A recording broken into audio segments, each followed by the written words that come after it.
I'm sick of talking about players that don't play for the Rams. This is RamView. It's hot out there, but let's blow them off the line of scrimmage. Headline,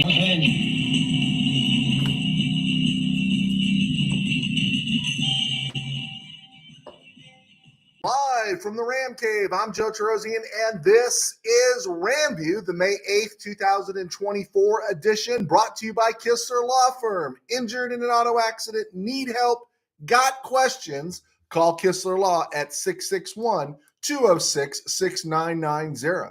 That's Kistler Law at 661-206-6990. And check out KistlerLawFirm.com. That's one word. KistlerLawFirm.com.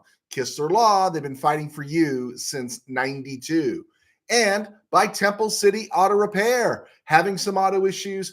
Get yourself some John and Henry at TempleCityAutoRepair.com. And of course, by Granite Ridge Christian Camp, a place where your life can change. And yeah, I am tired of talking about the players the Rams didn't get or might have got in this year's draft, right? The T is overboard, right? We have landed where we have landed, and it's Jared Verse, it's Braden Fisk, it's Blake Corum, it's Cameron Kitchens, and I'm really just tired of talking about, and again, I know what it is. It's desperate dead period stuff, right?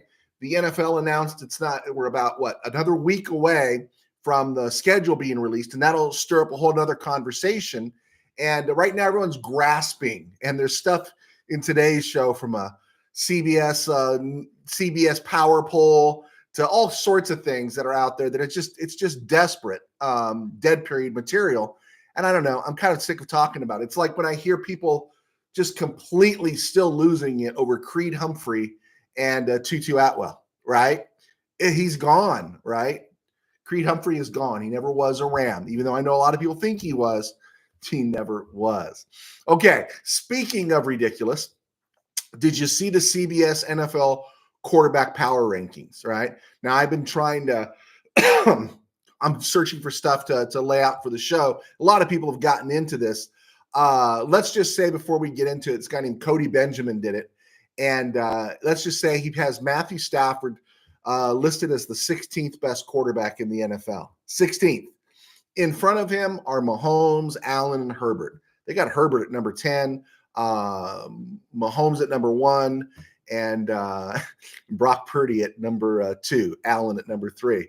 Also in front of Matthew Stafford, along with Brock Purdy, is Joe Burrow. I like Joe Burrow, but he's injured more often than Stafford, right? Ever has been in his career. C.J. Stroud, Lamar Jackson, Jalen Hurts, Dak Prescott, Jordan Love, Aaron Rodgers, Tua, Jared Goff, Kirk Cousins, and Trevor Lawrence are all rated above Matthew Stafford, right? And Matthew Stafford, if you're going off last year's stats, does not show any sign of decline. Trevor Lawrence hasn't been to a Super Bowl. Kirk Cousins hasn't been to a Super Bowl. Jordan Love hasn't been to a Super Bowl. Dak Prescott hasn't been to a Super Bowl. Lamar Jackson hasn't been to a Super Bowl. C.J. Stroud hasn't been to a Super Bowl, right? You getting the thing here? Even Justin Herbert has been to a Super Bowl, but I understand Justin Herbert. Joe Burrow's lost a Super Bowl. Aaron Rodgers has won one Super Bowl, and Jared Goff has lost a Super Bowl. And they're all ahead of Matthew Stafford. Now, I don't know who Cody Benjamin is, but it's clear he doesn't have a clue about football, or it's worse. And I can tell you why it's worse. It's worse because he put this together just to get people to click on. And I can't think of anything worse for somebody that's covering sports than just to put something up there to get the clicks when you know it's not true and it's your reputation. See, when I hear the name Cody Benjamin from now on, I'm going to think, oh, a guy in the KBM who doesn't know anything about sports that's paid to talk about sports or write about sports. And and this is another reason why you shouldn't let the KBM move you off an opinion you ascertained with your own eyes. And if so, do it very carefully where you get better informed people giving you reasons your opinion is off and wrong. It happens to me all the time. In fact, it's me here. But what a joke, right? I mean, it's your reputation. I just couldn't see putting something up there like that. I hope I have never done that. I've written a lot of football stories in my days at the Mid, and I hope I never did anything just for clickbait, but that was definitely the BuzzFeed of CBS Sports, and I can't believe someone let that go up. Also, speaking of this is another thing that's bugging me about players the Rams don't have. It's not news to think that the Rams were willing to trade up for Brock Bowers. He was an exceptional top 10 talent, right? Who dropped because of the mad rush of quarterbacks and tackles. And then we're going into that 11th, 12th, and 13th pick range. Of course, people are going to start looking into, hey, let's make a move for Bowers. I don't think it's some huge deal. It's just like Jared Verse. You would have loved it if you thought, oh, yeah, the Rams are going to draft Jared Verse, but no one expected Jared Verse to fall to number 19. No one expected Brock Bowers. I mean, when was Brock Bowers going to go?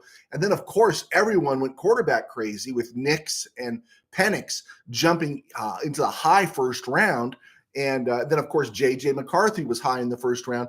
And so these players got pushed back. And, yeah, if a Brock Bowers is at number 12 or number 11 or number 13, you only got to move up 6 spots. You know, you don't have to sell the farm to make that move. It's not like moving up to draft Joe Alt at number 5, right? And I just, again, I think people are selling these concepts, these ideas, these discussions because the topics have slowed, at least until the schedule release. It happens all the time. The bigger space you get between events, the more desperate people become. And, this is why I got hassled by somebody saying, oh, I just do trivia. Well, here's my thing. If there's nothing happening on the field, there's always something you can discover, right? And that's why we go back and look at Rams history and all that stuff. Anyway, with Jared Verse, you got to have fun with that name, right?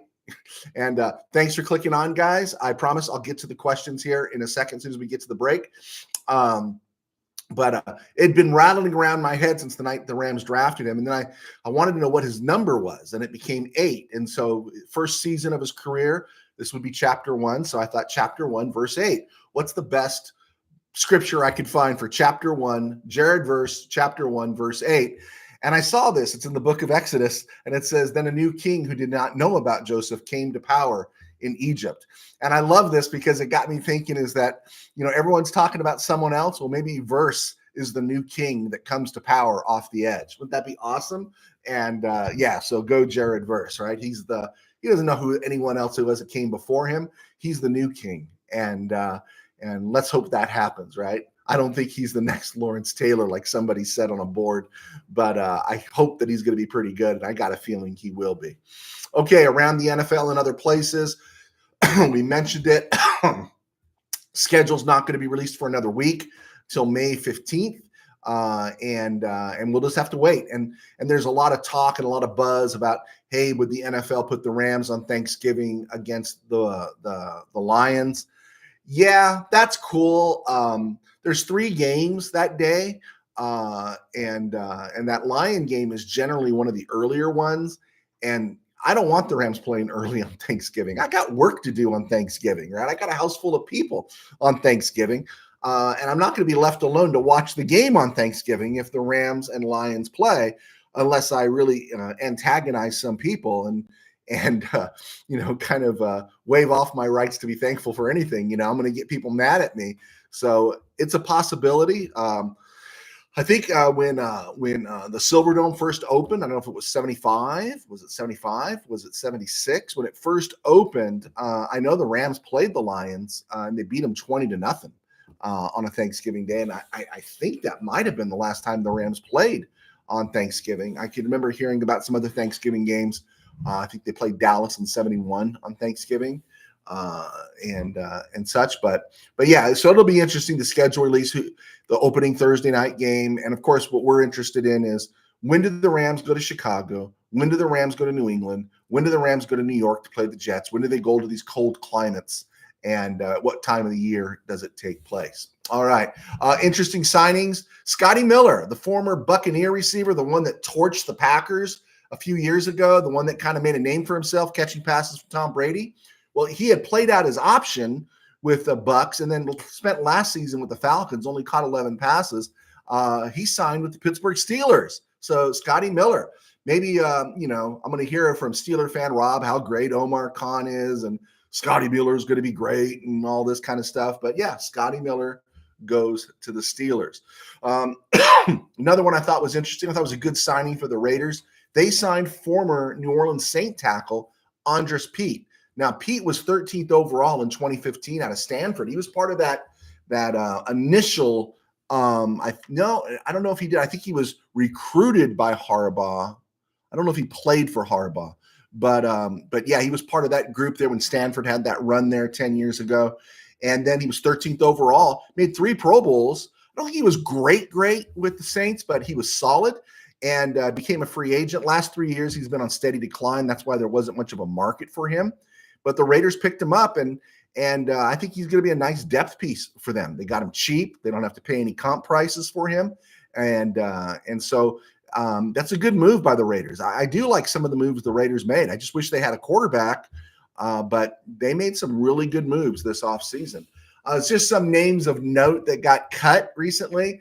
One-time Dallas backup Ben DiNucci. Remember him? Remember hearing about him? He was cut by the Broncos. Kellen Mond, who we just talked about a month ago, being signed by the Saints. Well, he got to see the Saints draft Spencer Rattler, and now Kellen Mond, the former Viking, former Brown, is back out in the street. And this was a name that I did not know was still hanging around, was the former Steeler receiver, Martavius Bryant. He had a couple of nice years there with Pittsburgh about 10 years ago, and he's bounced all around. Indoor league, minor league, semi-pro league, and he's 32 now, and the Cowboys just released Martavius Bryant. I thought that was interesting. So just looking around, I like to keep tabs on the Chargers since the Chargers share a building. I think the Chargers are going to be really interesting.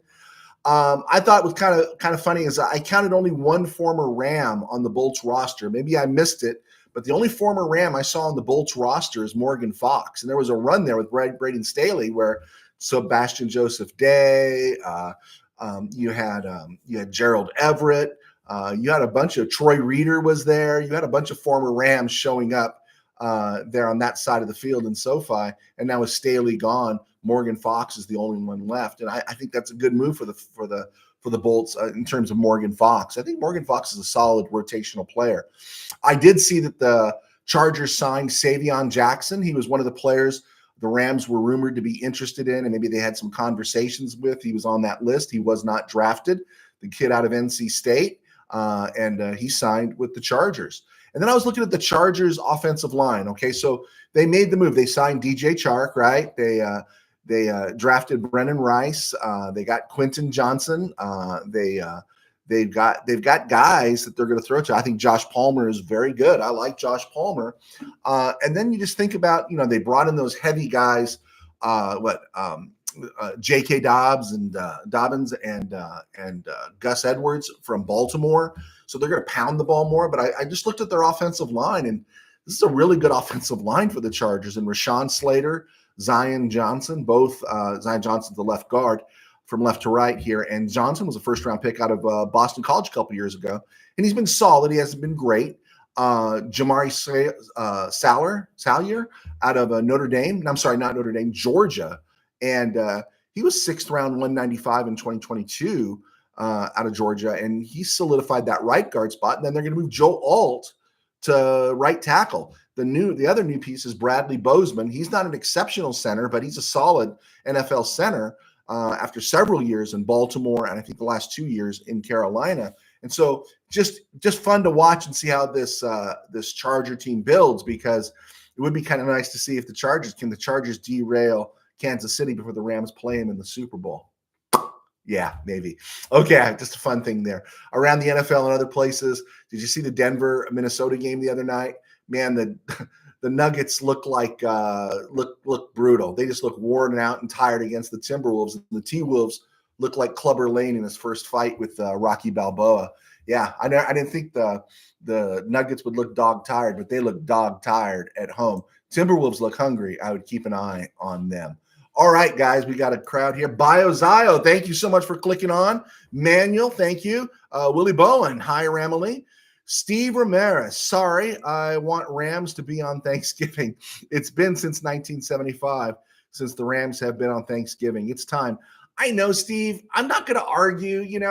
Our hearts are there in the right place. It's just I have a bunch of people come over on Thanksgiving every year. It's the one event that we host. And man, dude, I don't want to be, honey, can you set up some chairs? Honey, can you, oh, we need some ice. Honey, can you do this? You know, homie, don't play that, right? Not when the Rams play. When the Rams play, I got exclusive abandonment by my family. And that's the way I've wanted it. Manuel Correa, if Raiders didn't take Bowers, Rams would have taken Bowers. Okay, would he have lasted until 19? I don't know if would he have lasted till 19. If he's there at 19, I got no problem. And even if they moved up a couple of spots, any team would have done that. I just don't. I just get the impression as these guys talk, they make it sound like, oh, they were ready to go all in and draft him. And it's like, man, when you see a guy like that drop, of course you're thinking, maybe how far will he go so I don't have to pay as much. But this wasn't a case of I'm going to send 3 number ones and get the first pick in the draft so I can take Jared Goff, right? And that's just the tone of it when I hear it. That's just me. Let's see. Willie Bowen, for a victory for the LA Rams on Thanksgiving. Oh, another Thanksgiving guy. Take a poll here. Do you guys want a game on Thanksgiving against the Lions, or am I in the minority here? Bill, who do you see as our punt and kick returners come week 1? A couple of these guys they signed. Boston Scott has history returning kickoffs, not necessarily punts. I don't think he's returned a punt since 2019. Cam Kitchens, I think, has done some returns, and also Logan, the kid from Kansas, the undrafted free agent. And so I do think there's going to be some different looks because of the way the kickoff has been modified. I know people don't want to see the whole, Austin Trammell fair catch, because that was like what all last year was. So I don't know exactly who it's going to be. Let's see. Willie Bowen, Puka Nacua, Cooper Kupp, Tyler Higbee, Corey Parkinson, the LA Rams reception attack. Hey, man, I'm going to say one thing there, Willie. Don't forget Demarcus Robinson, right? Demarcus Robinson. Did you see the interview a couple weeks ago or a few days ago that he had with the press? He's just a great guy. Just looks like a Ram, right? Looks like a Ram. Let's see. Bill, I think we are going to be playing the Lions on Thanksgiving Day. But do you want us to play on Thanksgiving Day? That is interesting, Bill. Bill brings up, is anybody going to sign Ahkello Witherspoon? That is funny how he's still floating around out there. I've heard his name buzzed about on some podcasts. Now's the time to get him because he'll come at a cutthroat price, right? And if you want him, but man, I'm going to talk a little bit about the Rams secondary here on the back half of the show. And we'll take a look at it then, but he's cheap. He would be the insurance if Tre'Davious White or Darius Williams gets hurt. But the Rams got experienced guys in Kobe Durant and Darian Kendrick. And I know people don't like Darian Kendrick. I kind of like Darian Kendrick a little bit. We'll talk about that going forward. Biozio, Rams on Thanksgiving would be epic. Oh, I see I'm in the minority here. Mr. Powers in Irvine. Congratulations, Steeler fan Rob, on Scotty Miller, the next Nelson Spruce. Mr. Powers, you're not supposed to mention Nelson Spruce because I was basically going to make mention here in the second half of the show. Is Drake Stoops, that everyone's getting really amped up about, is he the 2024 version of Nelson Spruce, right? Every year, I like to give out a Nelson Spruce award, right? Lance McCutcheon, Jacob Harris, everyone gets a Nelson Spruce award. And you beat me to it, man. Don't mess with my show, Mr. Powers. USA Expat. They do not celebrate U.S. holidays here. So yes, the game on Thanksgiving. Can you get a turkey? Can you get a turkey there, or like a goose or something? I don't know what a goose is. I heard it's dark meat, but if you can get a turkey, that would be great. Yeah, I could just hear Steeler fan Rob blowing his trumpets about how to get Scotty Miller's the unexpected signing of the year, and Omar Khan's the greatest GM, Dick Steinberg or something. USA expat, yes to Pavo.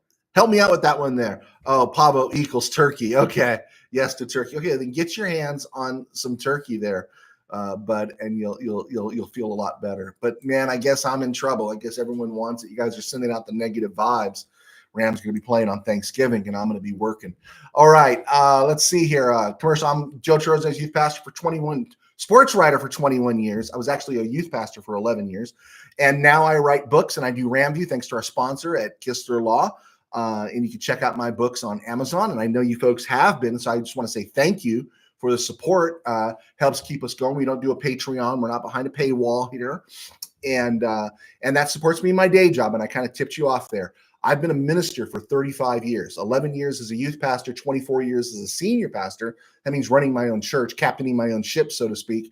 And I pastor a small church in Burbank, Burbank Faith Nazarene. And you can find us right here on YouTube at Burbank Faith Virtual. And if you're inclined, please hit subscribe and like to that.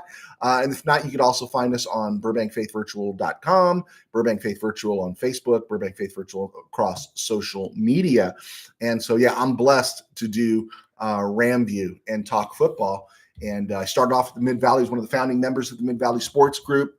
And those guys are still in the room, Tim and Dwayne. They cover the Bolts. That's why it's fun to see what's going on with the Chargers. All right, Ram update. Okay, I wanted to ask this question. I know I can be a little bit Pollyannic because I've gained so much trust with and for the McSnead administration. I don't want it to be on fanboy. I don't like what they do in the red zone. I did not like the soft coverage on defense. I did not like the way they used Hoyt. So I'm not fanboy.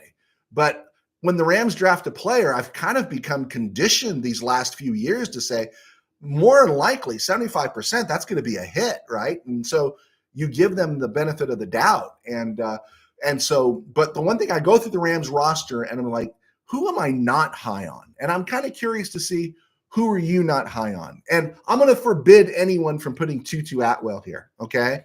Don't put Tutu Atwell, all right? That's low-hanging fruit, okay? Who is somebody on the Rams that you're not high on? And I had a list here. Stetson Bennett, Zach Evans, Zach Thomas, Laurel Murchison, Nick Hampton. And what I mean that if these guys went bye-bye, I probably wouldn't care. I just probably wouldn't care. Stetson Bennett was a 4th-round pick.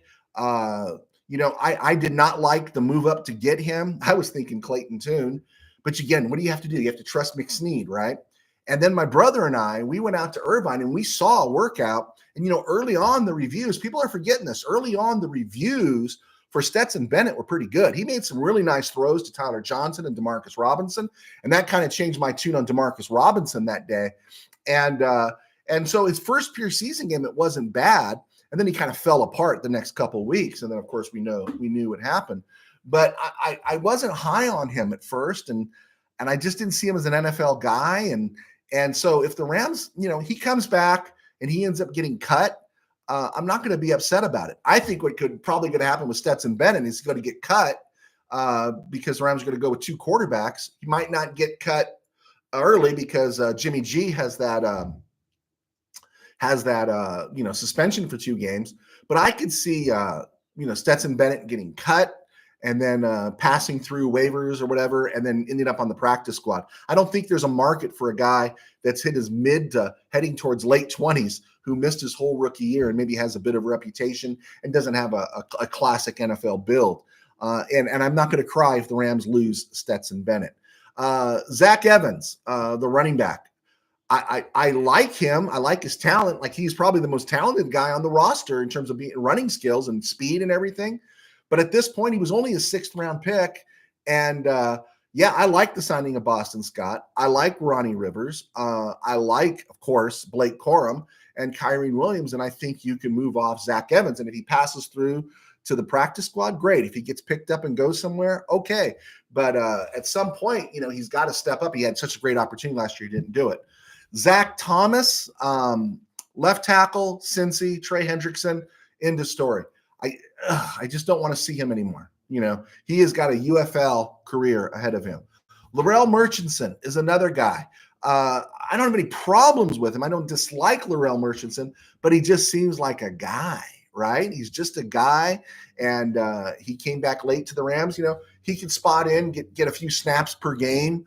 But if the Rams moved off of him, I'm not going to be upset, right? Again, these are guys I'm just not high on. Here's another one, Nick Hampton. Now, Nick Hampton was drafted, I believe, 5th round. Ochawan Mathis was 6th round. I liked Ochawan Mathis. Mathis got more time early, showed a lot of speed. I think he's got better size. Nick Hampton, when I saw him play, he just seemed undersized. He just seemed almost outmatched as well. And I could be wrong. It depends on what the Rams think about these guys. But yeah, I could see Nick Hampton go, and I'm not going to care. I'd be a little more surprised if Ochawan Mathis went, but I can see that happening. Nick Hampton, I'm just the Appalachian State guy, not necessarily, all high on him. And I'm kind of tired of Keir Thomas, right? It's like, Keir Thomas, move on. Marquise Copeland's moved on. Jonah Williams has moved on. Keir Thomas, you can move on too, because I keep hearing about how Keir Thomas is going to have a breakthrough, right? And I don't see it. We were waiting that for Ernest Brown IV, and it's just not happening, right? And so yeah, these are some of the guys that I could move off on real easy, and I'm not going to be upset. Some others, I like Atwell, I like Skoranek, right? I want to see Warren McClendon develop along the offensive line. I want to see Logan Bruss, one more shot with Logan Bruss, right? I like Alaric Jackson. I know people are always coming at me with Alaric. He's the weak link on the offensive line, and we're going to talk about that here in a second. So I like these guys. Another guy that people come after that I kind of like, I like Russ Yeast. Russ Yeast turns 25 today. He's a double major from Kansas State. I think he was a 7th-round pick. He only played 113 snaps in 2022. But in 2023, and you can say maybe it was because of injuries, but Jordan Fuller played most of the year. Quentin Lake played and such, but and you brought in JJ. But Russ Yeast played 800 snaps last year. And if a guy's playing 800 snaps, that means the team's believing in him. Remember, the team thought so much of Terrell Burgess and Taylor Rapp. They brought in Eric Weddle off the street for the playoff run and the Super Bowl. And so I think the team really does believe in Russ Yeast. I think he brings something. I don't know if he's great in coverage. He's more of that bandit linebacker. What do they call him? Dime linebacker, the guy that comes down in the box a little bit. He's physical. His coverage went up a little bit last year. I don't think he's ever going to be great, but I think special teams and all that, and he's serviceable. And I just hear people talking negatively. If I got Quentin Lake, he's going to play the star spot, and then you got Cam Kitchens, Cam Curl, you got those guys there. And we'll find out about Jason Taylor, right? And we're going to find out about some of these UDFAs. But I just don't see the need where people bag on Russ Yeast like he's a bum. He's a 7th-round pick. He got 800 snaps in last year for a playoff team. He was a contributor. And then the other name, I won't do Kobe Durant because I think people don't speak anything about Kobe Durant because they got Darian Kendrick to kick around. Now, Darian Kendrick played a lot of snaps, played 483 snaps his rookie year. He finished graded out 117 out of 118 cornerbacks in the league. Now, if you remember that 2022 year, remember how far back Raheem Morris had all of our corners playing? They were giving up 8-yard catches every single time. And I don't know if Kendrick adjusted to that. I think he was a little more press guy. He was improved last year. And this is another thing about Kendrick, right? Kendrick played 857 snaps. They drafted THT, and THT didn't get any snaps. The team, obviously, and they brought him back after he had the first Rams arrest in probably 8 years during the season. They brought him back after that whole gun and car fiasco. He played 850 snaps last year. Now, he's not Charlie Stooks. He's not Pat Thomas. He's not Rod Perry. He's not Leroy Irvin. He's not Todd Light, okay? But he finished 83rd out of 127 graded corners. His run defense jumped from 38 to 65. His coverage went from 44 to 60. So he's back in the land of the living. Is that he's not going to be a great NFL safety, but he's hardly a bum.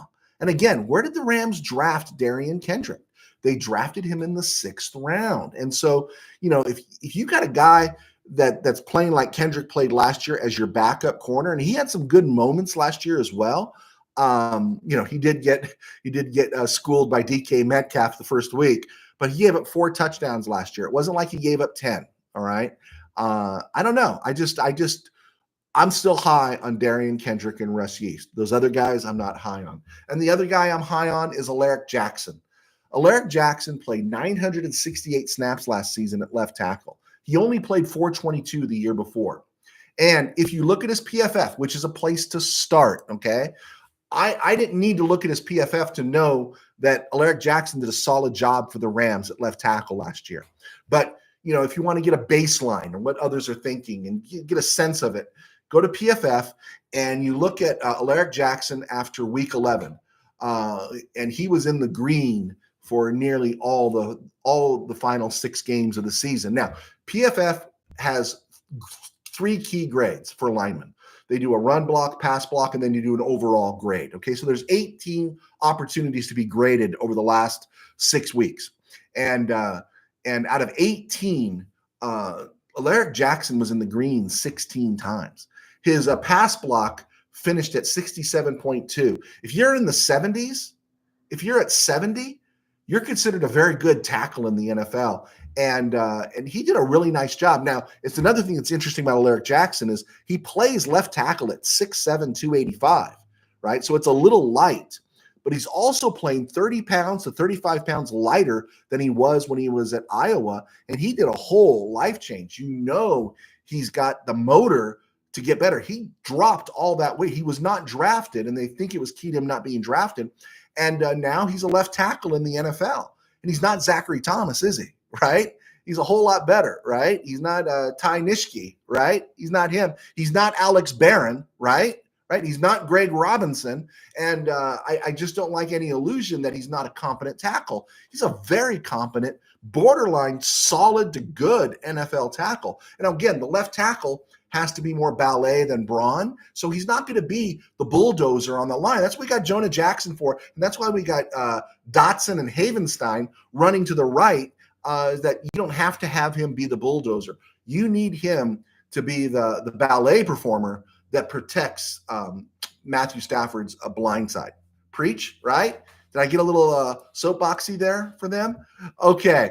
All right, let's move this on. Biozio. How and when did you become a Rams fan? Biozio, okay. Basically, my brother got into the Rams in the 72 season, and I didn't get into them until mid-season of 72. And even then, I didn't see very many of their games, just parts of them. Listen to them on the radio. Dick Enberg, right? They had that great shootout with the Vikings in 72 at the Coliseum, 45-41. And the thing I do remember, because it kind of married when my first Sunday at my church, when I was growing up, my Nazarene church, the first Sunday there was the Sunday the Rams lost to the Falcons for the first time in Atlanta, 31-3. Tommy Nobis had a pick 6, and I distinctly remember that game, coming home and seeing the end of it. But I probably dove in Biozio full in 73. By that time, we were playing football in the street. We were playing perfect pass. We were running routes. My brother played high school football, so I got to throw him the ball. I have a pretty good right arm, or I had one. I throw left-handed now because I hurt my shoulder really bad. I'm a natural righty, but became a diehard Ram fan. And I think the thing that crystallized it, the moment that it was locked in forever, was October 14th, 73, when Harold Jackson caught 4 touchdown passes in the first half against the Cowboys, and Dick Enberg on the call. And if you ever heard Dick Enberg, play action fake to Bertelsen, he's going long to Jackson. Harold has it, and he will dance in for the score. And that they beat the Cowboys, and even then hated the Cowboys. And so that's how it came about, Biozio, to make a long story short. Geez nuts, man, good to hear from you. Haven't heard from you a long time. Darian Kendrick. I know he was a cornerback, but super glad we got the safeties we got. The secondary is looking pretty good. Yeah, okay, not high on Kendrick. Okay, I get that. But for a guy that's got that experience right now, him and Kobe Durant, they're playing behind Trey White and Darius Williams. And I think that lends the room and makes it a solid room. You don't have to love him. Maybe he's a rotational piece, but I think he's solid. And I do like the safeties we got. I do like the cams, right? I do. I'm all in on the cams. I did not. I saw Kitchens in a lot of mock drafts. I didn't know. And of course, McSnead believed. And so this is looking really good for the Rams. And again, that's why I don't have a problem with Russ Yeast. Maybe as a starter for the full season, he's a shorter version of Taylor Rapp, but I think he's a player that you get clicks out of, and likely definitely a special teams guy. But good to have you, Geez Nuts. Let's see. USA expat. Both safeties look to be great tacklers. Yeah, the Rams did a great job rebuilding that room. And I would say, I'm not going to say necessarily anything on the defense right now this is the strength of the team because we have to see it play out. But all of up and down the board, with the exception of off-ball linebacker and Ernest Jones, where it's Ernest Jones and a bunch of UDFAs, this is a solid, well diversified defense. And I think that they're better. We talked about this on Monday. They are better all the way around this year. And that's why I brought up, again, it was one of those things in Monday's show where I can't remember who it was. Was it CBS? I'm not sure who it was now, top of my head. They had the Rams defense rated as the 23rd best defense in the NFL after the draft. And again, I think the argument was they were just saying it was all, it was all over because Aaron Donald was retiring. And my argument back was, and I knew I was flirting with apostasy and heresy here, was that they were overestimating Aaron Donald, which sounds crazy, but yeah, of course we'd love to have Aaron Donald back, but I don't know if this defense is going to be struggling without him, because I think they've done a good job plugging in some holes, and there's a little more depth, right? And again, going forward, what the relief of Aaron Donald's contract is for the Rams going forward into the next 2 years, that's really solid. That helps this team to get better, right? It helps this team to get better and stay better. The Rams' 3-year window, outside of what's his name, Ernest Jones, it's not solidified. He's not re-signed, but along the front line, and we're going to find out about the cornerback room because we've seen the Rams, a half season after going to the Super Bowl, moved off Marcus Peters and Aqib Talib, and they rebuilt that pretty quick. We're going to see what happens in the cornerback room. The safeties look like they're set for the next 2 years to 3 years, and that's the Rams Super Bowl window.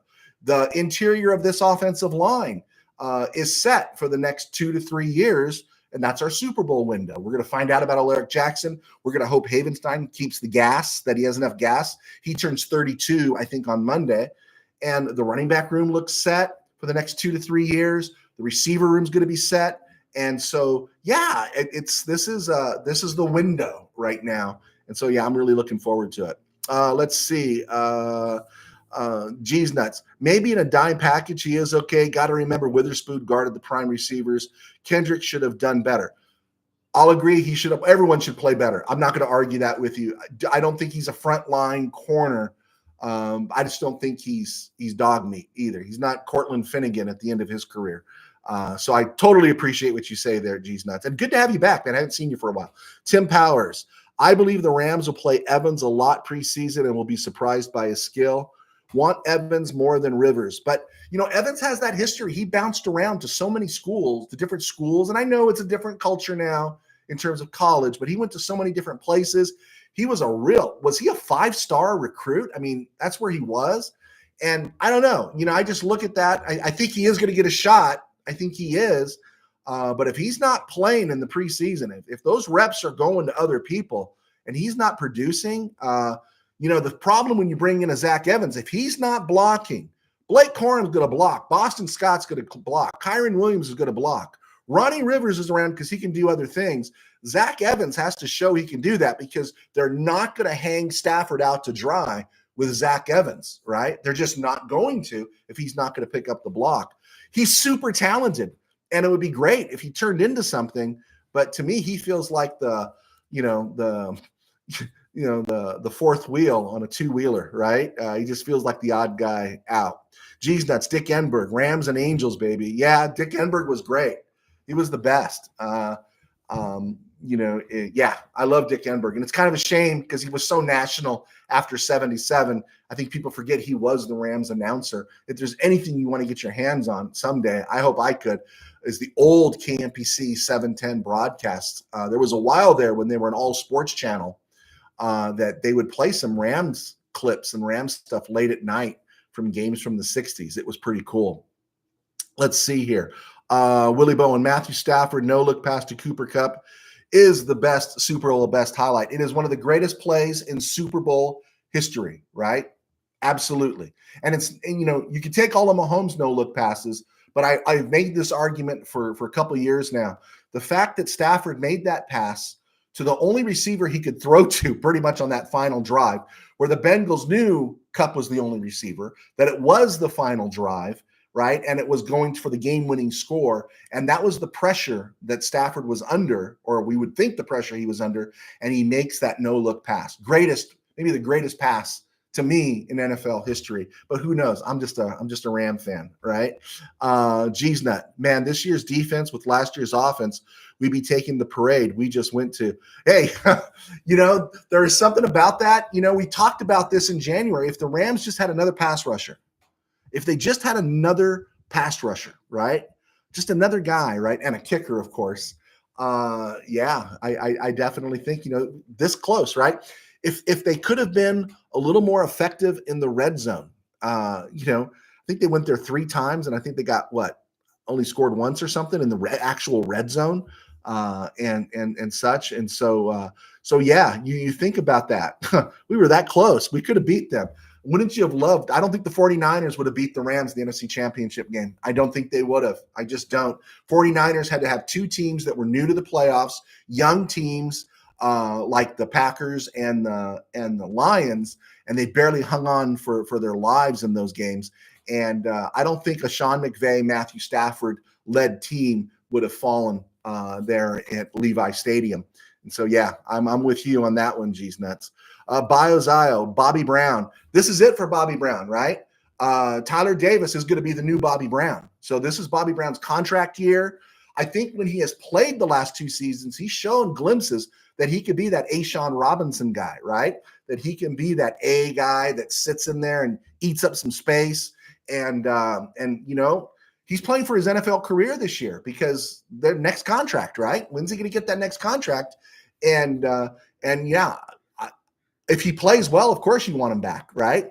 I want everyone back that's playing well. And again, if he's playing well, we know he's not going to be Aaron Donald, but if he's playing well, then you got some rotational pieces you can build on. And so, yeah, I think Bobby Brown, this is it for him. That's a big year for Bobby Brown. G's nuts. Donald pulling a Weddle this year. Yeah, from your lips to the football god's ears, right? We want that. We want Dion. We want Aaron Donald pulling that, right? We want him coming back. I'm all with you. Let's see. Tim Burns, how many running backs, tight ends, wide receivers do we carry? Okay, off the top of my head, generally it's 3 tight ends, 6 receivers, and I think I've 3 running backs to 4 running backs. It depends on what they do in special teams. Right, it's 8 offensive linemen, somewhere in that number, 8 offensive linemen. I think that makes sense. You got your backup at tackle, guard, and center, but the Rams have flexibility along there. But I remember it used to be 4 receivers and 6 running backs, and so I think it is 6 receivers. We got D-Rob, you got Kupp, you got Nakua, you've got Atwell, that's 4, Skoranek 5, and then am I missing somebody there? Did I say Nakua? And then you've got Jordan Whittington, that's 6, and then you got Tyler Johnson and Xavier Smith, who was a UDFA they signed last year, spent the year on the practice squad. He's one of the guys they brought back, so they do have some high hopes for him. But I think that's the breakdown. Mr. Burns, good to have you. Tim Powers, like Parkinson's signing, but really hope McVay develops Davis Allen. Yeah, and the thing about Davis Allen, it's really up to Davis Allen is the fact that is he not going to be Bryce Perkins, right? Because you could see Bryce Perkins could catch the ball. Bryce Perkins had 4 catches and a wonderful block in Super Bowl 56. He doesn't make that seal block on the jet sweep on 4th down. Rams don't win the Super Bowl likely. And he did, and Kupp got through for the first down. And I know we spent a 4th round pick on Bryson Hopkins, but to me, that's a 4th round pick that paid off. But the reason Bryson Hopkins didn't play, mostly, I would say, is because he didn't block. He just could not pick up the blocking. And I think there's been a lot of talk this offseason about one of the most difficult positions to play for the Rams is tight end because there's a lot of nuance to it. Yeah, I like Davis Allen. I want to see Davis Allen develop. And I think he does block or he wouldn't have been on the field, right? And I like the signing of Colby Parkinson. And, I'm just kind of writing off Tyler Higbee. If he comes back, it's going to be January or December because it happens so late. The interesting guy is Hunter Long. Can Hunter Long provide some depth there? Because everyone gets banged up nowadays. Steve Ramirez, I'm high on Alaric Jackson.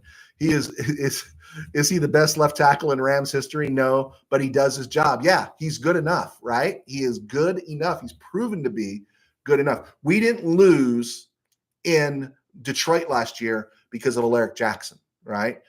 We lost in Cincy because Alaric Jackson wasn't on the field. And talk about not being Ram fanboys. Do you remember that Monday night game? Was it a Monday night game or a Sunday night game? I think it was a Monday night game in Cincy. Alaric Jackson goes down. They put Zachary Thomas there, and Trev Hendrickson goes off like he's Lawrence Taylor. And we're talking, move the tight end over there. Send a running back in to chip him. They gave no help to Zachary Thomas. And so, great, we're not fanboys. We will call it out when the Rams do something stupid. And we gave away that game in Cincy Monday night. And that was another game we should have won last year. But yeah. Niners Sickness Podcast, laugh out loud.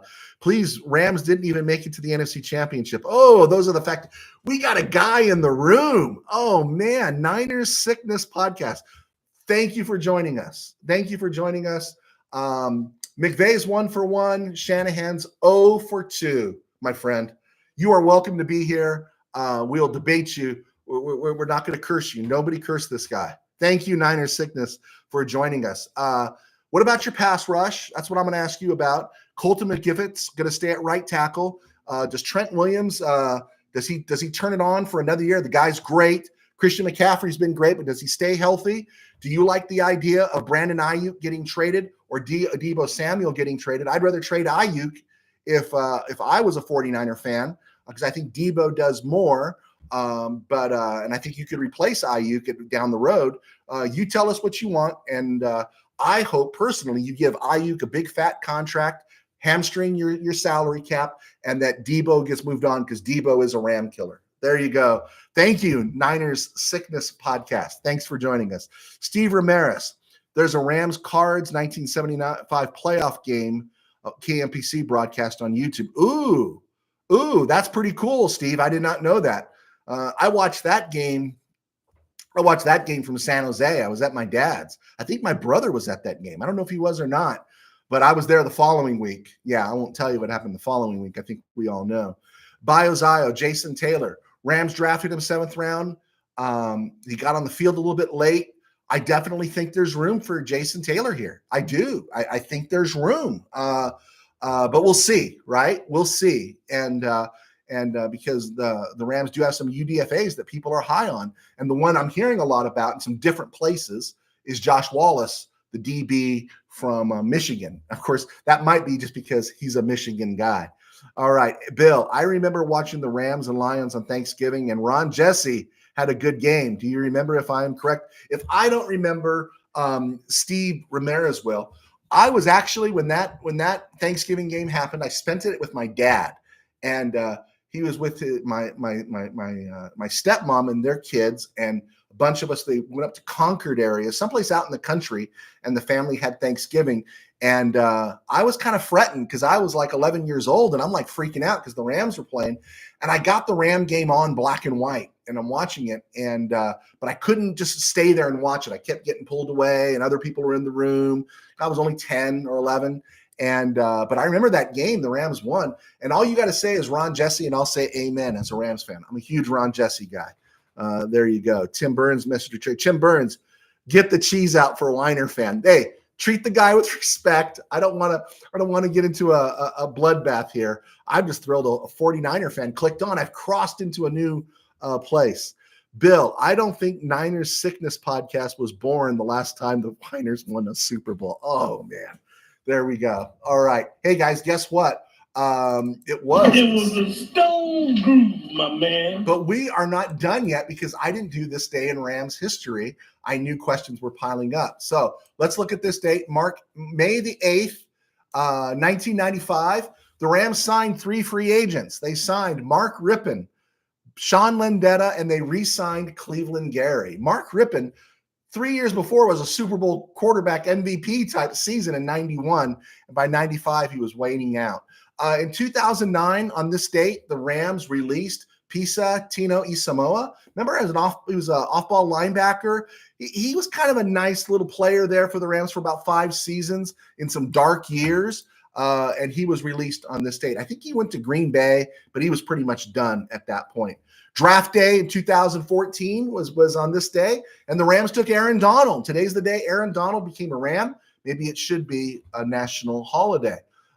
Speaking of UDFAs, on this date in 2015, the Rams got Malcolm Brown.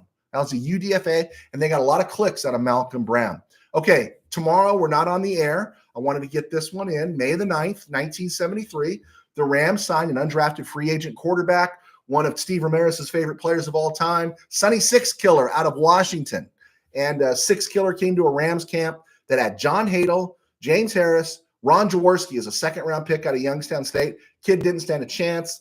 About second week of August, he's cut by the Rams. Didn't appear in a preseason game. Chuck Knox said Sixkiller's a heck of a guy with great character.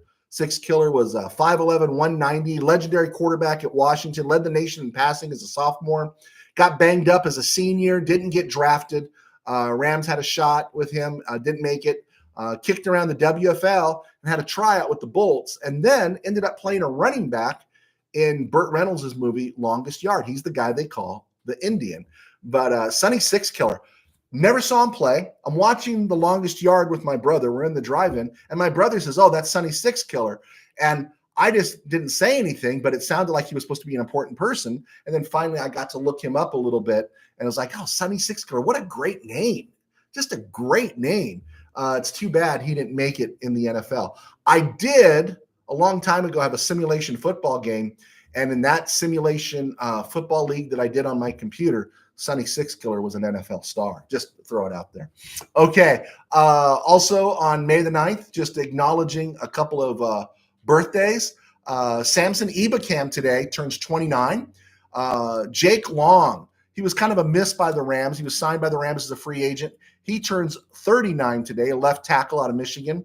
And unfortunately, I have to mention a bad name on this day. I'm sorry, May the 9th, tomorrow in 1966. It's not sad that he was born. It's sad that he was a Ram. Bill Hawkins, right? He was that first in that perpetual search to find a white defensive end to replace Jack Youngblood, along with Mike Peel, Adam Carricker, all those guys. They kept drafting.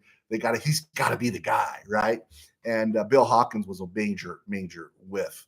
Good news. On Friday, May the 10th, we're not going to be on the air. I am going to be out of town. So this is this week's last show. I think I'll let you guys know that. I'm going to Arizona. My day job, we got a pastor getting ordained, a young pastor, and they've asked me to pray for him. So that's where I'm going to be. So I won't be on the air. So I want to get in May 10th. On May the 10th, 2010, the Rams, on a great day, traded Alex Barron to the Dallas Cowboys for a bust linebacker named Bobby Carpenter. But the good news was Alex Barron was out of Rams horns forever. On May 11th, that's Saturday, May 11th, 1981, the Rams signed undrafted free agent Jeff Kemp, who ended up having a pretty great career, pretty solid career for an undrafted kid out of Dartmouth. There we go. And then so I bring this up on Mother's Day, May the 12th. Maybe it wasn't Mother's Day in 1977, but on May the 12th, 1977, the Rams signed a free agent quarterback who played at Alabama. Does anybody know who he was?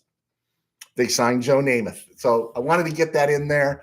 The Joe Namath story is a great conversation. We talked a little bit about the Mud Bowl. We talked a little bit about other things about Joe Namath. Namath was interesting. There were times he could put the ball on the money in those 4 games he played with the Rams, and there were other times it was just brutal. And yeah, it was Joe Namath. That was an interesting story. I wish the Rams had kept James Harris, but there you go. And now I think we've gotten It was a stone group, cool. my man. All right, we got to the end of the show. Let's see if there's any final questions here, guys. Biozio, maybe San Francisco can win a ring this century. Well, I hope not. I hope they don't win a ring this century. Biozio, what are your thoughts about Pat Hayden's career with the Rams? I think Pat Hayden had the kind of career his skill level told him he could have. You know, I think if he had played in Detroit, if he had been in Chicago, if he had been trying to think from 75 to 81, 76 to 81 in the NFL, if he had been in Buffalo, if he had been, someplace else, Tampa Bay, I don't even think he would have accumulated the numbers he accumulated because those teams were so, not so good. The Rams were a great team, and they were always, when you look back on it, they were a quarterback away. I brought it up here several times. You watch the old highlights. There's a guy named Dave Volsky. Go on YouTube, type in David Volsky's name. He takes old games from the 70s and 60s and he re-enhances them, and it looks like you're watching them as they broadcast live on TV. And I've watched several of these with the Rams with Hayden, and we were kidding ourselves. We were absolutely kidding ourselves if you thought Hayden was going to take the Rams to the Super Bowl. He just didn't have that set. He was a really good backup. He was kind of maybe the 70s version of Colt McCoy, a little less physically gifted, but he was kind of just one of those guys, and that's what he should have been. And because he was blonde-haired, blue-eyed, went to USC, and he was a gamer. He played hard. He wasn't bad. He just wasn't good enough. And that's how I felt about Pat Hayden. Okay, Steve Ramirez, Sixkiller was great in the original Longest Yard. Yeah, he was. He played at Oklahoma State, right? Oklahoma State Penitentiary. Tim Burns, Parkinson starts at tight end and does well. Release Higbee. They just this brings up something we talked about last season. Why did they extend Higbee? We thought I thought last year was going to be it for Higbee. I thought he would have been a salary cap cut last year at this time, and he wasn't. And then they extended him for 2 years. I don't see them cutting him. And if anything, maybe he retires, but yeah, I don't see them cutting him. And it's hard to see where he got hurt in January. MCL, ACL, right? And it's hard to see him in uniform by Thanksgiving, doesn't it? Doesn't it seem hard? He got popped pretty good. And so, yeah, geez, nuts, amen to that. Okay, Manuel Correa, you have a great night at work, man. Tim Burns, Rams are loyal. You know what? I'm going to say this, Mr. Burns. I'm going to say this. I'm going to get people mad at me as we're winding down here. I'm going to get off the air. I think you guys are real Ram fans, but I've sat in the stands. I've been at the stadium, been around enough people to know that there's these people that are just, typical Rams. Rams are going to blow it again. And because we're in LA, that's the kind of fan we raise here for football. Laker fans are diehard, Kool-Aid drinking diehard. Dodger fans, they've given them reasons to be Dodger fans. Dodger fans have always been loyal. There was one day they booed Fernando in '88 that got me mad, but they've always been pretty loyal. Ram fans have always been fickle, vapid, temperamental, ephemeral. They're so emotional and they jump ship. I don't think you guys do, but yeah, this is why I don't watch games in sports bars, and you watch it and it's like, this is a really great golden era the Rams are in. Very nuanced, great leadership, great quarterback. It's something we've all dreamed of forever, and it deserves to be investigated and understand why they do things, even when we disagree with them.